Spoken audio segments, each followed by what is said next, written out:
focusing exclusively on human capital, the whole business of qualifications and education, and pretending that's the route to success. But for a lot of people who aren't going to go to university, other things are going to be more important, and exploiting their erotic capital is an alternative route to success and wealth. Erotiskt kapital var en term som myntades av den brittiska sociologen Catherine Hakim 2011. I ekonomin, menar hon, är det inte bara vårt ekonomiska kapital, alltså vad vi har, eller vårt humankapital, vad vi vet, eller vårt sociala kapital, vem vi känner, som räknas, utan även hur attraktiva vi är. Hi, nice to meet you.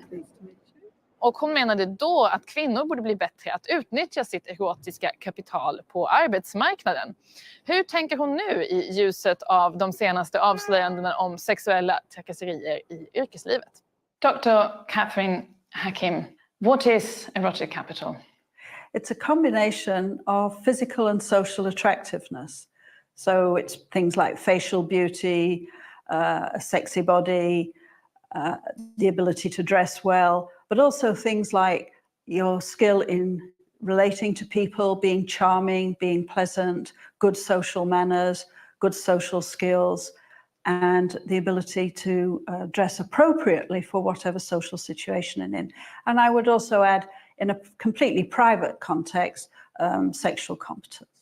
Oh, right. And this is a form of capital in the same way as economic capital, what you have, human capital, what you know, social capital, who you know, and then erotic capital is... Well, that's the point. I'm saying that there's a fourth type of personal asset which has been overlooked by economists and sociologists so far, and which is equally important. And there's two things that I'm saying in the book. One is it's more important than it ever was in the past, and that's why it was overlooked in the past, is that people didn't value it as much as we do today in the 21st century. And you say important, you mean important in economic terms on the labor market? Well, it's several things. One is digital photography has changed everything. So everybody is more visible than they were before. So you could have been beautiful in the past, but nobody would see it unless you were a film star or somebody like that. And if you look at old films, a lot of them were actually not very handsome and not very beautiful at all. Acting skill was the most important thing. But digital photography has made everybody visible.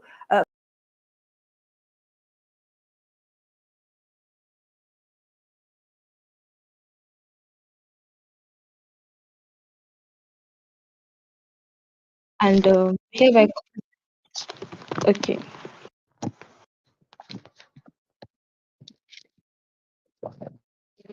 Chair, please give me a minute. That's fine, that's fine. We're waiting.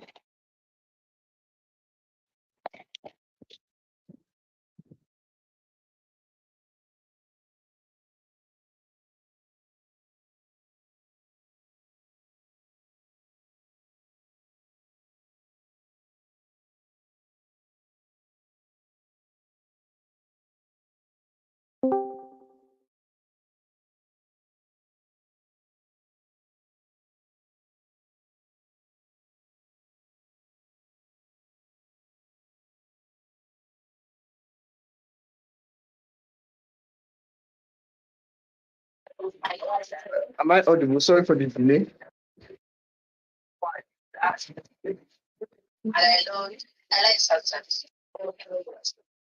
Am I audible, please? Chair, please confirm if I'm audible.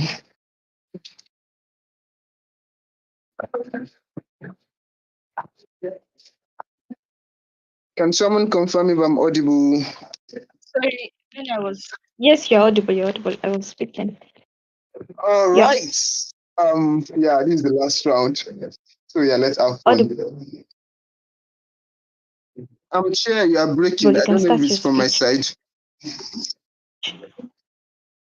Is it just from my side? The chair is breaking a little bit.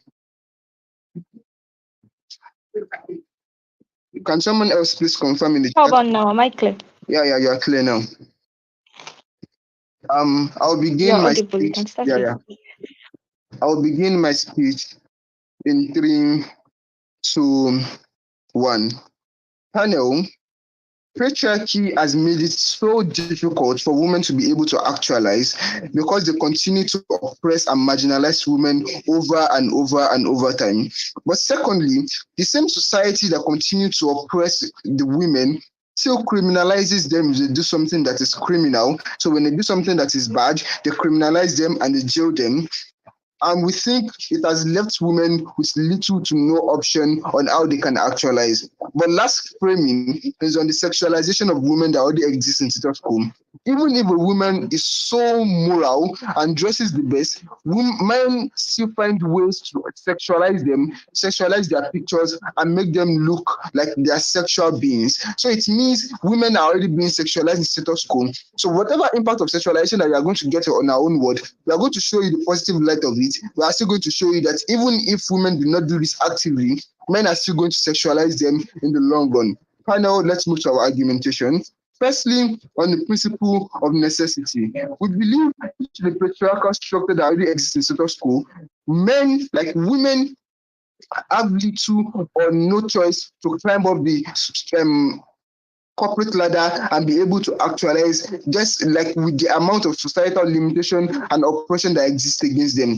In this world, women are left with little or limited options to explore. We believe it's then legitimate for them to explore this kind of erotic capital due to like the limited option that is existing for them and like the necessity of this act. But secondly, on like the feminism ideology. But before I go into the feminism ideology, I believe I should give some preemptions in this debate.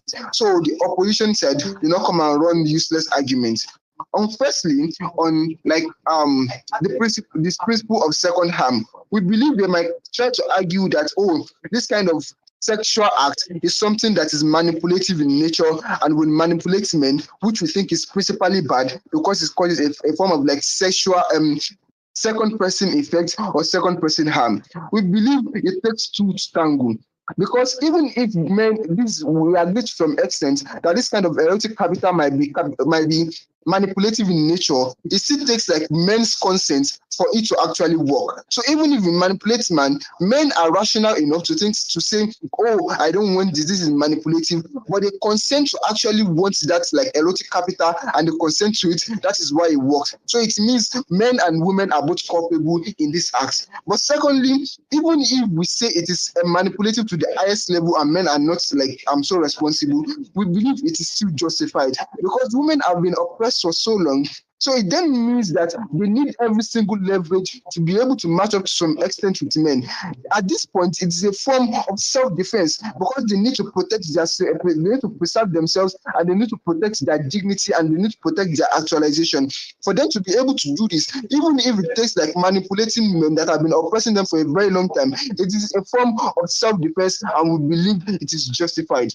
And on principle of self-preservation, they need to preserve themselves, so they need to do this.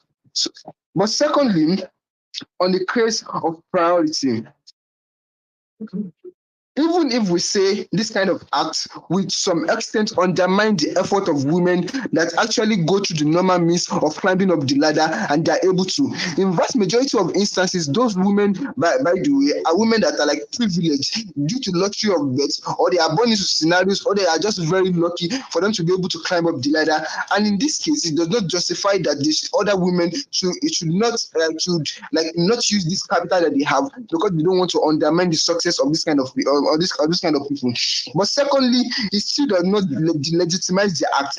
The analogy here is you cannot say because Obama has became the president of the US that blacks should stop like using every leverage like affirmative action to get or climb up the corporate ladder. Even if they present like affirmative action to the black, they still need to use it to climb up the ladder because that is how their life is, and they should not consider things like Obama becoming the president as undermining his success as a metric to legitimize this affirmative action. But let's move on to why we still win this debate. Secondly, on our second principle, on like the feminism ideology. We believe UP can also come and run that, oh, this counteracts the feminism ideology of saying women should only use their brain or like to match up or be equal to men. We say this directly lines up with the feminism ideology, because what feminism is actually against is a world where women are being oppressed and being controlled. We have already shown that sexualizing women already exists in status quo. But the thing is, the difference is that women are being controlled, they are being manipulated. Like their sexualism is being used against them. In our own world, women are now taking charge and using that sexuality against men. They are now using that sexuality for their own benefit. They now choose they now choose or control which kind of sexualism or their sexual part they get to expose or they get to use to manipulate men, and they are taking charge of their own life, which is like lines up with the core idea of feminism. But before I go on, does anyone have a PY or clarity? In 3, 2, 1.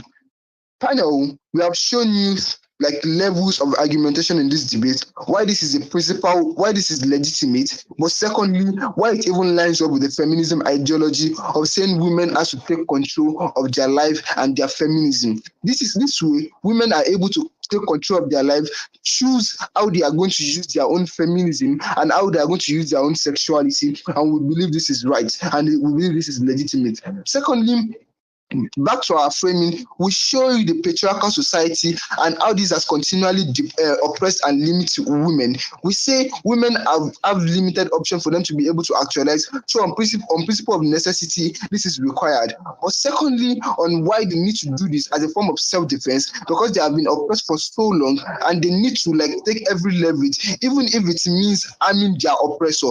Because you can't say because we don't want to harm our oppressor, we continue to be oppressed. If the blacks are sat down in their comfort zone saying they don't want to up their oppressor, they would have never been emancipated. It was because they upped their oppressor and they were able to take charge of their life. So if women in this case hurt the men by manipulating them, by using their sexuality against men, we believe it is justified because they have been oppressed for so long, and on this case the principle of self-defense and on preservation of their dignity and their rights and like their actualization, because we believe every woman needs to actualize for them to be able to survive. It is now on point of survival. Women need to do this. We are proud to propose.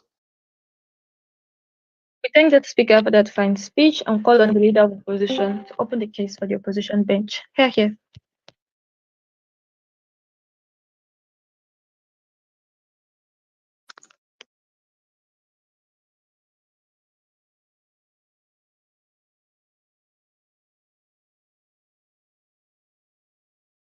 Leader of opposition, the floor is yours. My sincere apologies. I really had challenges with my network, so I didn't really hear anything that the leader of government said. But anyway, I think let me set my timer and begin. I'll begin my speech in 3, 2, 1.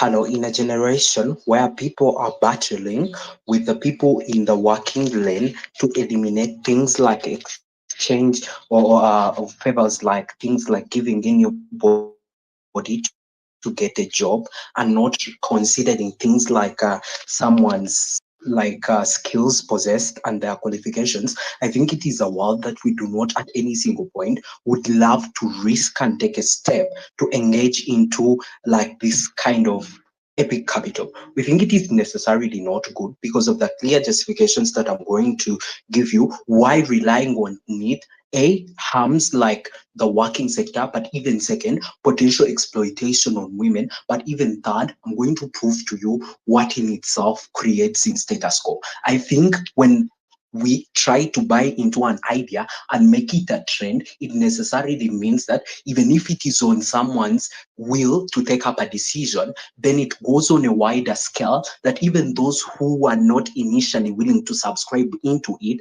become victims. For example, if someone makes their choice and decide to go for this kind of erotic exchange, it means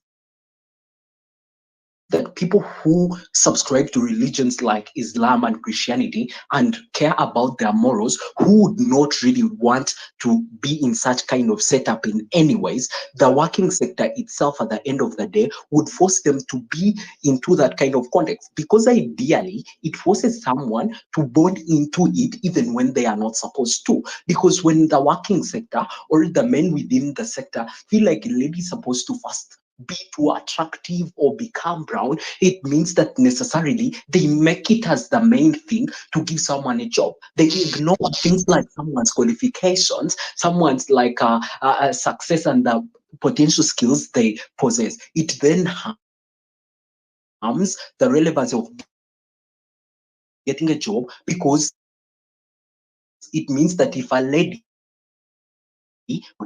because look at the people existing in this sector, most of these people are those men who have interests in things like sex and would love to exploit you at any single point that they would get. So we think it would not be very good for us to really push people into that ground. And actually, there is another thing that it creates a balance or standards. How do you then know what should be attractive to these people? What do people want in status quo today? Some people want ladies who are brown. It essentially means that if I am naturally a black lady, for me to become more attractive, I will need to go for things like bleaching in order to become brown, or even do plastic surgery in order to change my nature of the body, so that I can get a more of a better opportunity of adding more value to me, so that this kind of erotic capital becomes good for me to achieve from it. It necessarily then means you cause potential harm to an individual,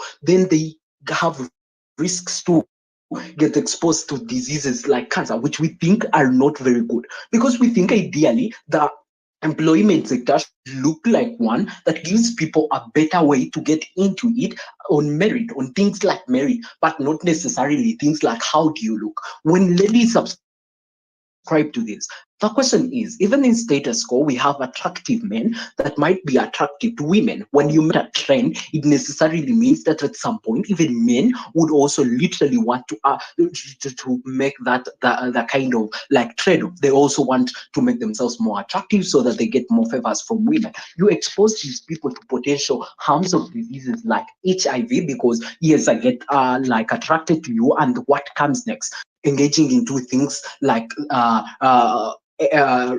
sex that are not even protected, and essentially harm these people that in the beginning really wanted to just get jobs, but not necessarily to be harmed or to be exploited. Then to take you onto the idea of exploitation, how does exploitation itself come in? It means that people use you when they want you. When they feel like you're no longer attractive, they replace you with those they feel like are attractive. That in itself means that you become more of a used thing, not necessarily like someone who's employed to become in a sector. And I think someone does not even feel more comfortable to be in a job where they think they were given that job because they look good, but not necessarily because they are qualified to be there. When people are qualified to be in a job, they are given more of a better incentives and clear incentives to work harder and provide, because they feel like, yes, I'm worth being here, but not necessarily saying that I was given a favor because of the way I look like. I think then it becomes very much problematic for us to take up a case that comes from the side or the side of.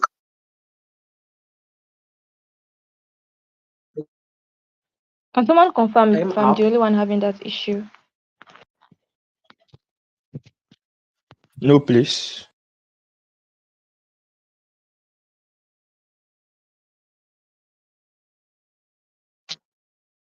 So, Chair, can I continue? So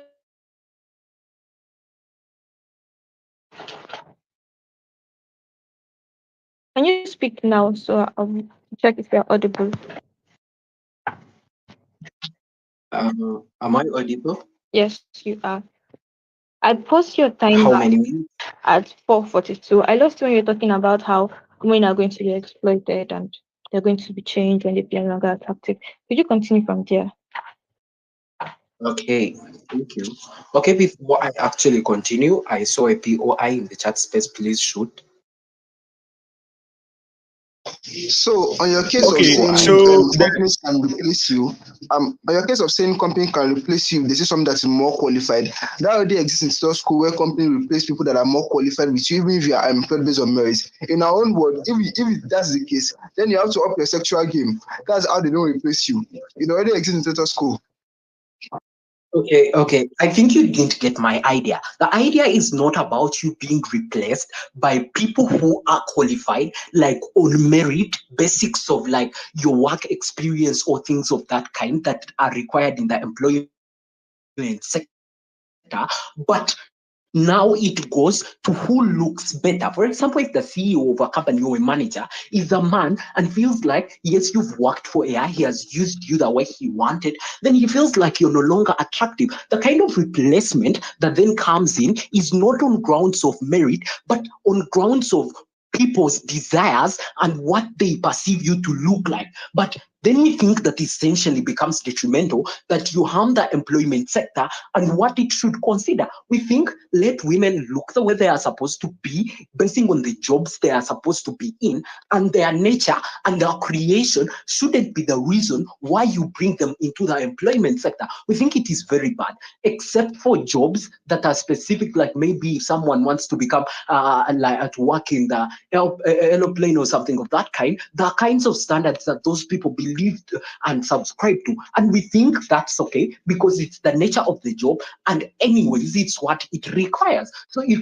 someone matches some kinds of standards as per merit, they should be left to exist in an organization, but not necessarily taking up government's one. We think government's one is one that makes women even lose more of value in community. Today, feminists and people try to battle and see how they can put women into a better position. When you push them to things like that necessarily make them look more cheaper or become more of commodities, it necessarily means that you even harm them more. The kind of emancipation that you are battling for today in status quo cannot even be achieved, because anyways, you make these ladies look like they cannot get better jobs if they do not necessarily get exposed to such.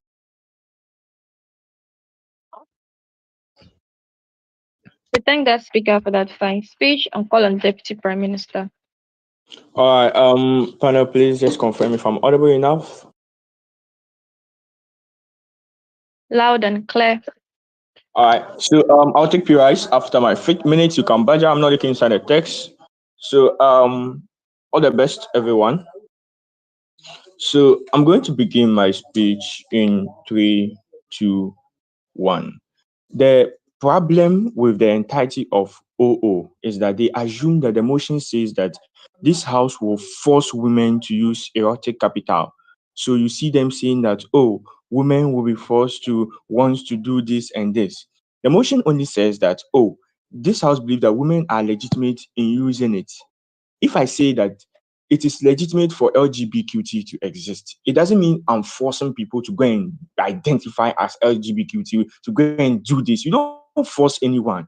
It is just that those who want to do it have the choice to do it without getting incarcerated, because most often than not in their world they'll say it is illegitimate. Most things that are illegitimate are criminalized by society. It means if you do it, they will criminalize you.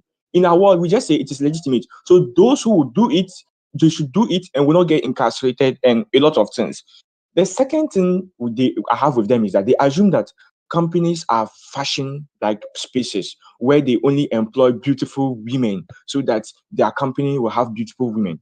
Panel, we all know this is false because of 3 reasons. The main incentives, as in all debates, everyone will tell you the main incentive of companies is their capitalistic ventures. They want to employ people based on merit so that they work and like they want to employ people with expertise so that they work for the company to get the profit. Given that there is a general concession in every debate that companies are capitalistic in nature, it means that they will always employ the person with the best skill, with the best ability, not a fashion show where they will employ someone with the best look. Like, this is what they assume, that companies are fashion shows. We don't think that is so. We think they are capitalistic ventures that employ people who are having the skill set based on meritocracy. So in that thing doesn't exist. That their whole argument about companies doing what. Secondly, Delay, panel, let's be realistic. Most of CEOs are rich. So if indeed they want to exploit women, they will go for hookups. They will go to the prostitutes and take them. They will go and do only for OnlyFans. I mean, they are rich. They have money. They can do all those stuff. They can go for prostitutes. It is unclear how, because you want to sleep with a beautiful woman, you employ her, sleep with her, now de-employ her, employ another one. While you can just go for prostitutes, go and get OnlyFans who have bigger butts and bigger boobs and all those kind of things. So even if we assume that companies are not capitalistic in nature, it still doesn't make sense in their world for them to assume that CEOs will go through all those processes when you can just go to the streets and get a woman, go to OnlyFans, press your phone just once and get all those stuff. It means that their argument about companies and CEOs doing all these things does not exist. It is unimportant in the debate. It means that they have no argument. And secondly, the reason why, even if they were to have argument, they are out of the debate is because they assume that we are forcing women to do it. I'm now going to tackle the debate in two key perspectives. First thing, let's go to intersectionality and the nature of all women. We think that not all women are going to use these erotic capitals anyway. So I know this is true because maybe I'm a Muslim, my religion tells me that, oh, I'm not supposed to do this and this. I'll not care about it anyway. I'll not use it anyway. So maybe my culture says I should be a virgin and this, and I'll not use it anyway. So maybe I have medical or I've ACE and all, I will not use it anyway. So it means that it is just few women who want to use this erotic capital. It means largely we just make it legitimate so that they don't get incarcerated if they use it, right? It is a simple thing. Not all women are going to be forced into it and whatever. It is like a debate about value debate about the assessing the legitimacy. We just say that for the few women who want to do it, let us make it legitimate so that they don't get incarcerated. Because if it is illegitimate, they will most likely get incarcerated if they do it. So we self-preserve those few women because we think that the feminist movement in and out of itself is a respecter of intersectionality. So the feminist movement will fight for people in Iran to wear hijab, to wear the veils that following the Master Aminu Buhari, and it will equally fight for the rights of people in France to wear to not wear anything and walk naked on the beach. It respects intersectionality. Given that there is some intersectionality within the feminist movement that wants to capitalize or leverage on their erotic capital, we just accord them that respect of intersectionality. We think it is inconsistency with the intersectionality of the feminist movement because every demography is highly intersectional and different things, and feminist movements cater for all of these things. It means three things. One, we just cater for the few people who want to do it, and two, they have the choice to do it anyway. But then why do we win the debate totally? Aside all the principal arguments given by PM, I'm going to give you a pragmatic one. We think in our world, we just leverage on the erotic capital to change societal structures and governmental structures on two key mechanisms. One, if we leverage on the erotic capital to gain professional gains and to infiltrate our way in politics to become the control of power. If we use the erotic capital to lobby our way into power, what we do is that we then make policies that will better women in North Korea government, like Kim Jong-un. He was crying on television because women in North Korea said that they refused to give birth. This is where we are going to win the debate on the second frame. The leveraging of erotic capital can be you giving it to men or you taking it away from men. In North Korea, the women took the erotic capital from the men. They refused to engage in sexual activities with the men, so their population was declining. The Kim Jong-un had to come on television and be crying that, oh, women should give birth, whatever, the one-child policy, they've cancelled it, whatever, this and this and this. They were now controlling the men because they have the erotic capital. To an extent, Kim Jong-un came on TV and cried. We think what they just did is that they instrumentalized on their erotic capital and denied them. This is how you can use it. You can either give it or not give it. That is equally part of leveraging on this. They didn't give it to the men, and because of that, the population of North Korea was decreasing. So you saw that Kim Jong-un came to the television and was crying, and these women said, unless he do this and this policy, they will not, give this erotic capital. They will not engage in like those kind of things to give birth and this. So Kim Jong-un was forced to, do policies that will favor women. We think this is a practical example that shows why it is highly necessary. It fits into the argument of PM about necessity and his argument about self-preservation. In a world where in North Korea, people or the government is stressing you and the government is against you and you leverage on it, we think it is cool. Panel, recognize men japa to outside countries. They fly to outside countries to wipe women access for money. This is a demeaning form. But society celebrates men who go outside and do these miracle jobs. Why? Because they are men. But thank you. We thank the Speaker for that fine speech and call on the Deputy Leader of Opposition to continue the case of the opening opposition.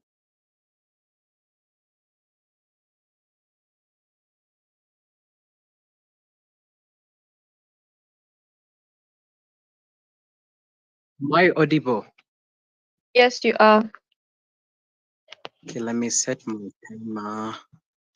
I'll begin my speech in 5, 4, 3, 2, 1.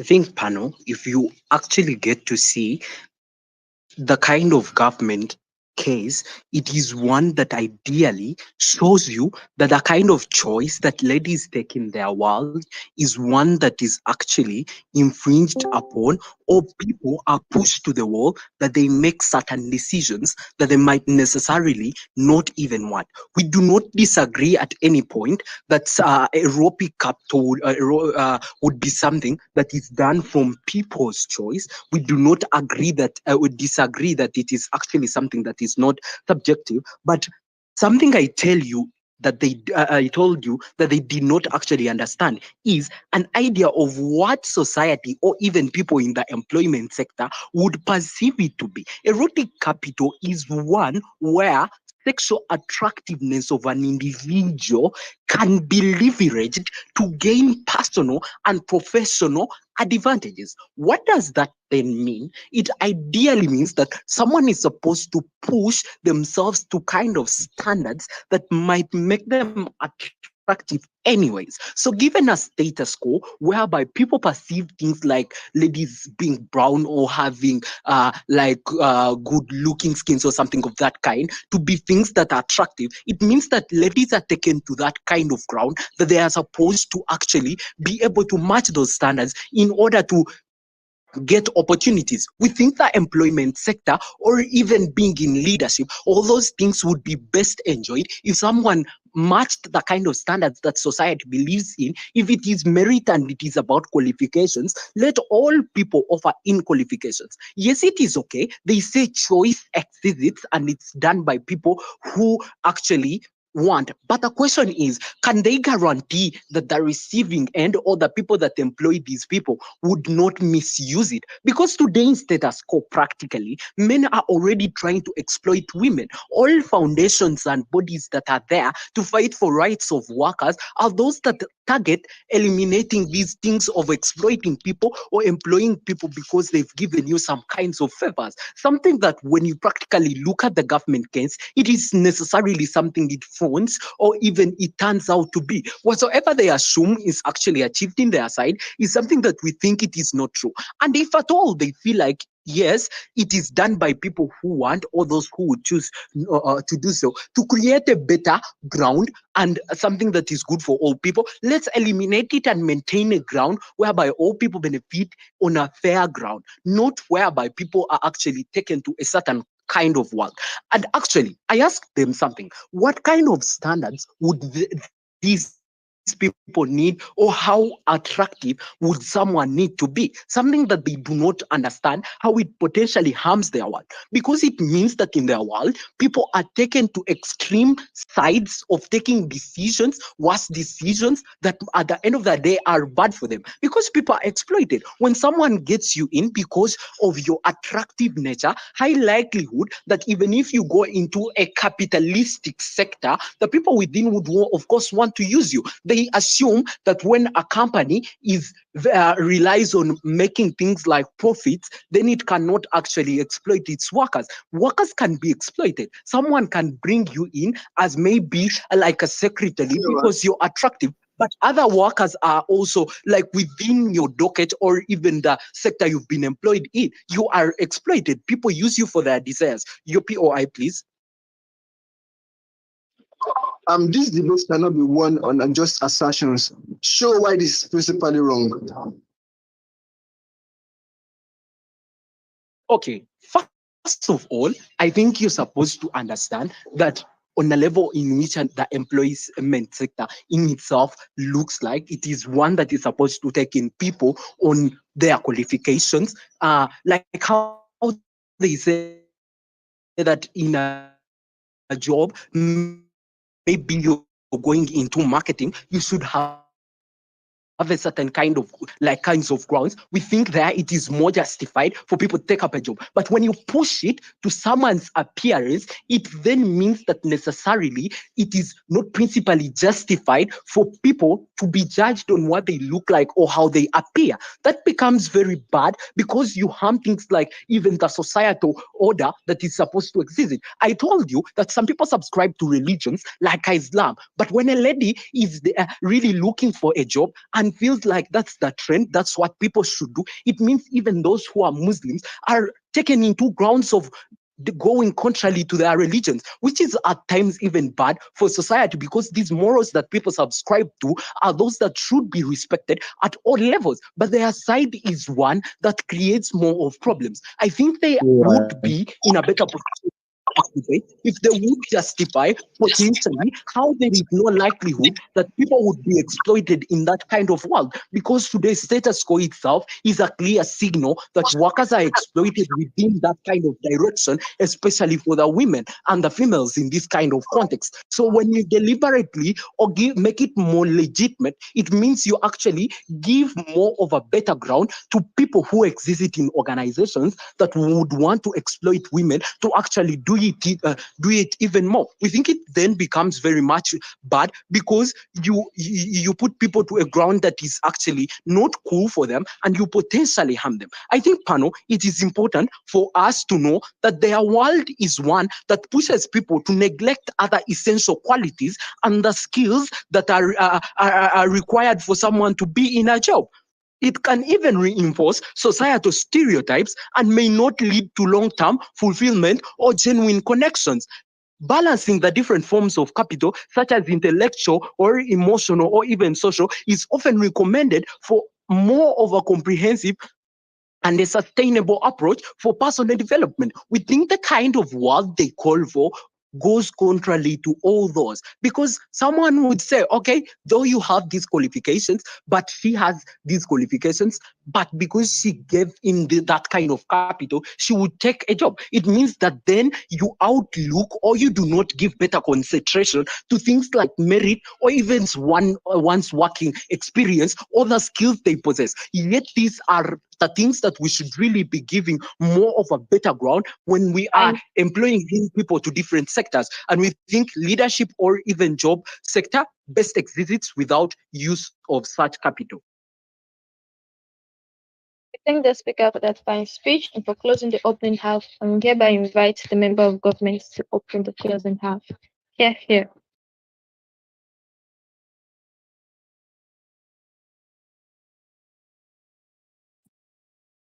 Hello. Audible. I'm We audible, can right? hear you.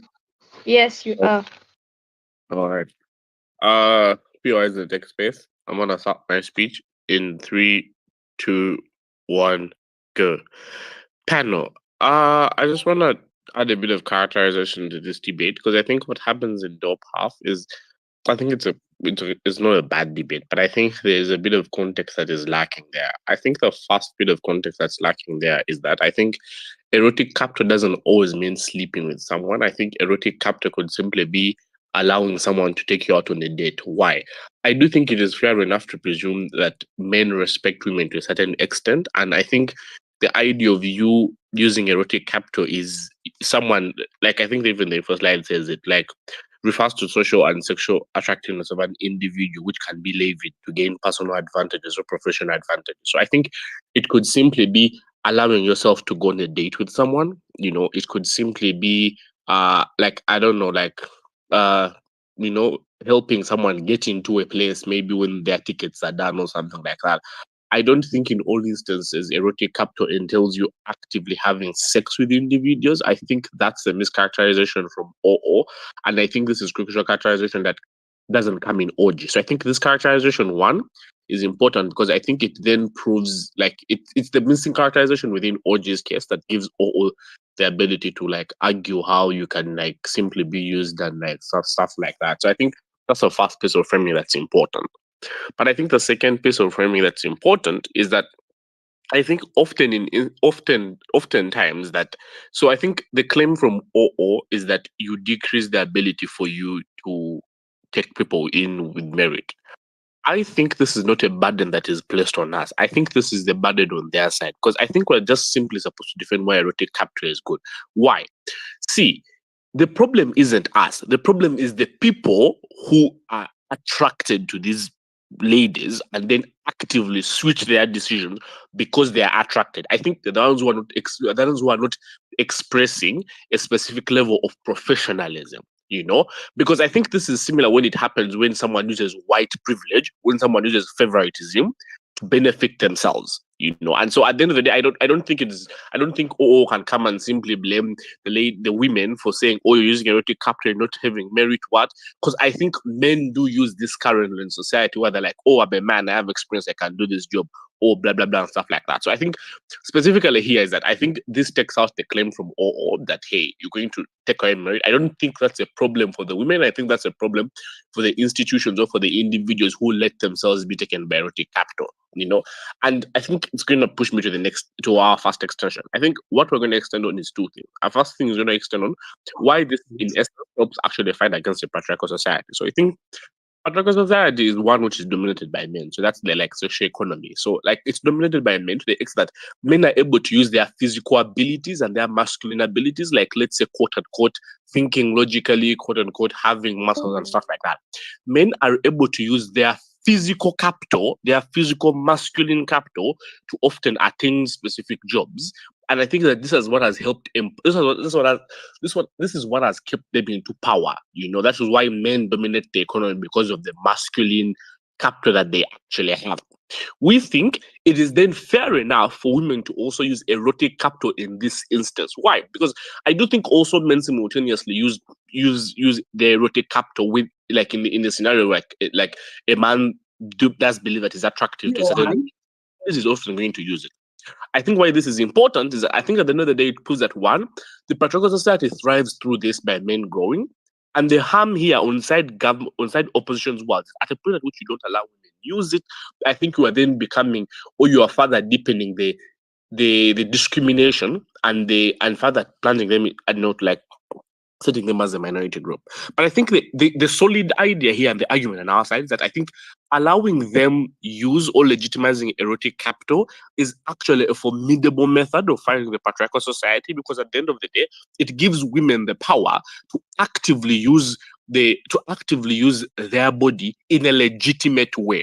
We think the emphasis here is on legitimate, and legitimate meaning that if you are given the job because you look good, it means that they won't fire you when they find out that, oh, they gave you the job because you look good. We think that being legitimate means that it becomes a valuable reason to actually employ someone because you think, oh, they look good and they'll be like a good person to like attract customers to our job and stuff like that. We think this is important because at the end of the day, it shows because the patriarchal society undermines women for their futures. So because, oh, you're emotional, you're weak and stuff like that, blah, blah, blah, all that. I think by legitimizing erotic capital, we then empower them with the very things that they are demeaned about. Why is this important? We think it's important because it redefines the whole aspect of what it means to be a woman and what it means to strive as a woman. That it opens up more methods for you to act. That you can simultaneously work hard and also use your beauty, use use the beauty that you have to your advantage where it comes. We think that that's important. I think why the impact here is large is that at the end of the day, these are things that men or different people are attracted to. So we think that at the end of the day, it has a higher impact as a method of achieving a larger majority of achieving large impacts. We think this is important. Why? Because we don't think men segregate at any business. I think men are not segregative in comparison to like how probably women choose. And I think that this enables that every single woman to have the capability to use erotic capital to get into play. It doesn't need to be about a job. It just needs to be about you personally getting. Maybe you want to skip the line. Maybe you want to do. We think that is what is more fundamental. I'll take a PI from Jibril. I saw you on mute. Okay, James, you actually neglect the receiving end. At the end of the day, the kind of hotspot of exploitation it turns out to be and what people perceive it to be is something that you ignore. Can you engage on how it essentially even harms these ladies?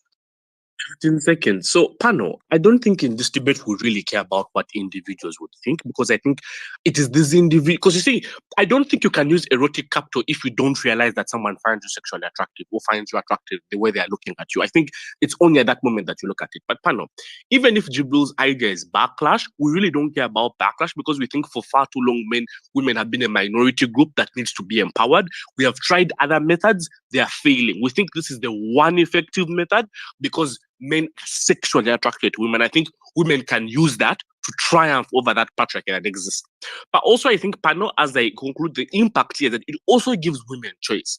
It fundamentally gives them more choice than before. Because before, a man looks at you, you feel uncomfortable. Now, rather than feeling uncomfortable, you can actively weaponize that sexuality that is his sexual attraction to you. I still have 15 seconds in the chat. Okay. Okay.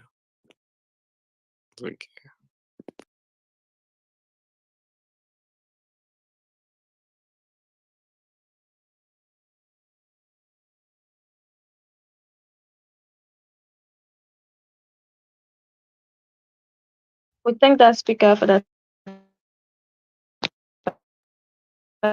speech and call on the member of opposition. Here.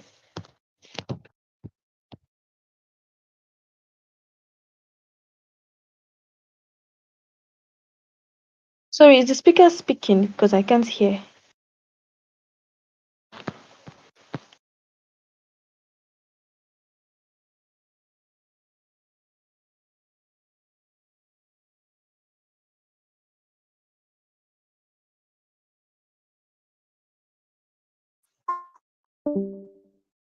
Am I audible? Can someone hear me? Yes, we can hear you now. Alright.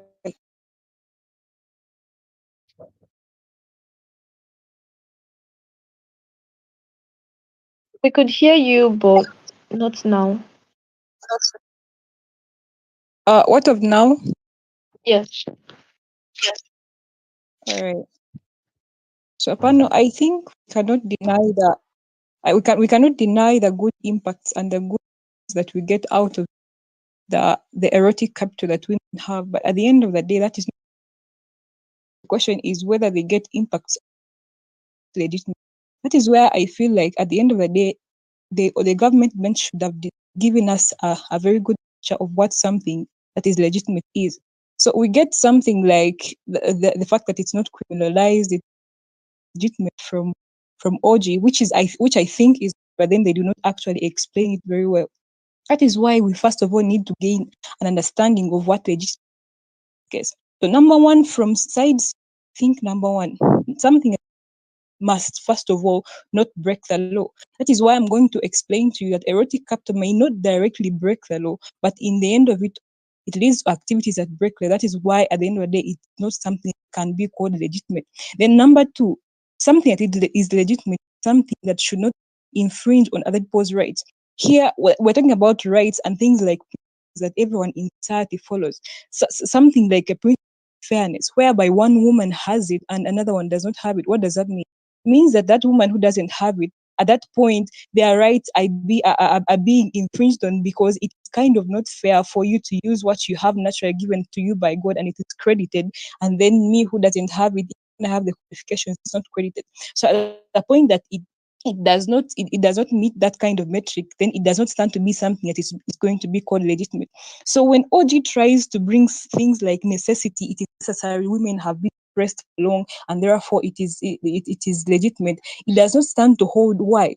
Because there are so many things that are legitimate, things like stealing if you're hungry, it is very necessary, but we cannot call it legitimate because you've been oppressed for long, you've been hungry for ill blows. That is why necessity and oppression and all those cannot be used as grounds of legitimacy, or even the impacts, however good they may be, cannot be used as grounds of legitimacy in this case, because there, at a point that you make that legitimate, there are so many other things that you would include in legitimacy which are not called legitimate, like everyone else would accept if you're to be realistic. The third thing is that something should not be able to disrupt the societal morals. What do we call it? Mean things that everyone accepts even when they are not written in the law. Things like the principle of value, which the OO try to explain a little bit. Things like principle of value, whereby someone is credited for what they do. Someone is credited for adding or solving society problems, or even trying to add value in society in things that. So in that case, it means that when you use erotic capital at the end of the day, things like having a derogatory incentive to actually at the end of the day be an example to the coming generation, at the end of the day are downplayed and cannot be used with the coming generation. What do I mean by that? It means that as a woman, you have things that are valued to you, because in this debate, we need to understand things that are women values at the day. We need to understand that even when erotic capital can be used by some women, there are women who still file things like assault because someone has not slept with her, someone has tried touching her bums or something, but they will still go and file something like an assault. What does that mean? It means that there are women intrinsically value things like dignity in terms of how men value them, or even how men see the end of the day. It means that when you legitimize something like erotic capital, or even tell someone who uses it legitimize to do so, it means that you at the end of the day make these women do something like self-denial because they're doing something they naturally do not like. So you coming and saying that women will to get into offices and all that, fine, the impacts could be there, but it is not legitimized because a woman at the end of the day is someone who cares about her dignity or how others see her, or even the derogatory incentive she has to be an example to people like her kids or even anything else. Why is that important? At a point that you have this erotic capital and your daughter does not have it, means that the world you're leaving behind will not be able to favor her. Or even when you have it and the people who look up to you as an example will not have it, means that this something that is called erotic capital is something that is not sustainable and cannot be a societal value or even morals or even something that can be valued by everyone in society. That is why it cannot be legitimized, because something that cannot be accepted by everyone cannot be legitimized. At the point that we prove that it is a patriarchal society whereby women are already being looked down on, and something that we are bringing is something that themselves do not take pride in. They are doing it out of necessity, like you've said. They don't take pride in it. They're doing it out of necessity because they have nothing to do. They have no reason to. They have nothing to do. They are doing it as a self-defense. It means that it is a society which will make them even disadvantaged because the men will think that is how they are at the end of the day. So at a point that we prove to you that it is something that causes them self-denial, because we need to understand things that are very important to someone that is called a woman, and it is also brings things like at the end of the day something like unfair competition in things like kind of jobs. And we need to understand that extending on the principle of value, someone needs to at the end of the day be able to solve a problem in this world for them to be called valuable and for them to be at the end of the day given credit. So at the point that you bring things like erotic capital, which is naturally given most of the cases, it means that at the end of the day someone has not for this. That means that they go against the principle of value, and the people who are using the principle of value to add value to the society are not being appreciated enough. It means that we change the narrative of society about value and about how people should at the end of the day be able to do these things. You need to understand that when we make this debate about people who have no necessarily a choice, we narrow this debate. We have people who have a choice, we have women who have a choice, but they will still choose to use erotic capital because they are lazy, because they do not actually want to add value to this society. That means that we bring unfair competition, and we also groom up people who do not actually want to use what they have, or even or even do not want to add to solve society problems because they think they can use what they have. That is where the debate becomes broader and becomes actually very, very useful to society, and also becomes, at the end of the day, very real and very realistic. So if we are to be realistic, and taking into account what a woman is and the kind of stake, you choose to know that the metric of legitimacy which we as CEO bring to you in this debate, and prove to you that necessity at the end of the day does not mean that something is legitimate. With that, I rest my case.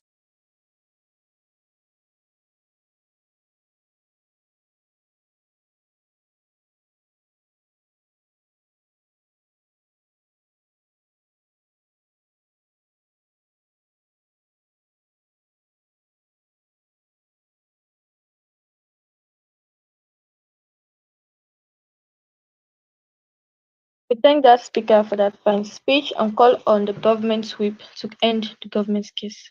Here. Am I audible? Yes, you are. Request James to set for me a time in the text space.